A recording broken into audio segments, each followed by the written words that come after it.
Bonjour à tous, ça fait longtemps que vous ne m'avez pas vu sur les réseaux. C'est normal, je n'y étais pas. Me voilà à nouveau et je vais vous préparer une recette qui est toute simple. Ce sont des pâtes aux boulettes, pasta alle polpette in italiano. Une sauce tomate bien rouge, al ragoût, c'est-à-dire avec de la chair à saucisse. Vous allez voir que c'est très simple, mais ça prend un peu de temps. Suivez-moi, on y va. Voici les ingrédients dont nous aurons besoin. 350 g de viande hachée de bœuf avec 3 cotechini, ce sont des saucisses italiennes, un bouquet de persil, 2 tranches de pain, un œuf, 2 gousses d'ail par personne, 2 cotechini pour la sauce, de la passata de tomate, un verre de vin, de l'origan, de l'huile d'olive, du basilic et un peu de lait pour tremper mon pain. Pour préparer la farce, je commence par couper les morceaux de pain que je mets à tremper dans le lait. Ensuite, je sors le pain, je le mélange à ma viande hachée, bœuf et porc. Je rajoute une gousse d'ail hachée, mon persil haché, l'œuf et je mélange le tout pour former des boulettes, comme ceci. Ensuite, je fais chauffer de l'huile d'olive dans une poêle. J'y mets mes boulettes que je vais faire dorer sur chaque face. Il faut juste qu'elles se saisissent un peu. Je les ferai cuire ensuite dans la sauce.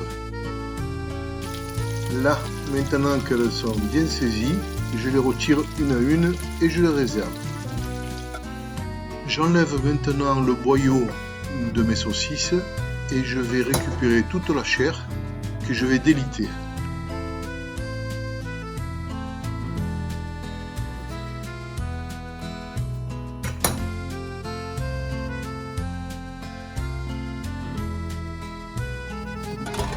Je mets ensuite ma chair à saucisse et l'ail dans une marmite dans laquelle j'ai fait chauffer un peu d'huile d'olive et je vais faire revenir tout ça.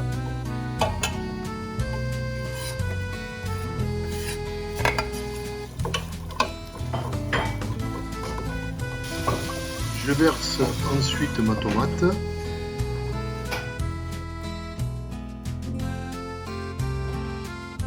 J'ajoute ensuite mes 10 centilitres de vin rouge, une bonne poignée d'origan, une belle pincée de sel et un tour de poivre du moulin. Puis je vais couvrir et je vais laisser mijoter pendant environ une dizaine de minutes.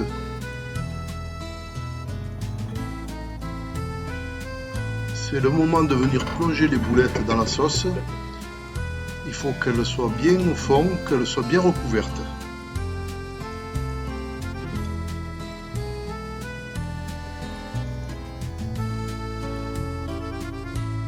J'ajoute maintenant quelques feuilles de basilic, puis je vais à nouveau couvrir et laisser mijoter tranquillement pendant plus d'une heure avec le couvercle pas tout à fait fermé pour laisser évaporer l'eau.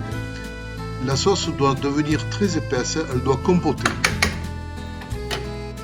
Vous servez ça avec des penne cuites al dente bien évidemment, avec un peu de parmesan et du basilic. Et je vous souhaite un bon appétit.